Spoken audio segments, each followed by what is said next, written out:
Hello అండి. ఈరోజైతే మా ఇంటికి ఒక కొత్త గెస్ట్ వచ్చారండి. గెస్ట్ అంటే మనిషి కాదండోయ్, వాషింగ్ మిషన్. మన ఆడవాళ్ళకి ఇంట్లోకి ఏదైనా ఒక వస్తువు కొనుక్కుంటున్నామనంటే చాలా హ్యాపీగా ఉంటుంది కదండి. ఇలా మీలో ఎంతమంది కనిపిస్తుందో కామెంట్లో చెప్పండి.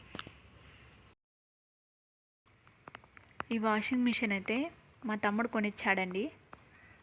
ఎలా ఉందో కామెంట్లో చెప్పేయండి. కంపెనీ వచ్చి శాంసంగ్ అండి, టాప్ డోరు.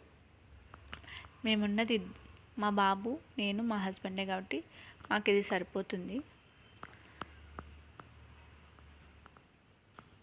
ఎలా ఉందో కామెంట్లో చెప్పేయండి.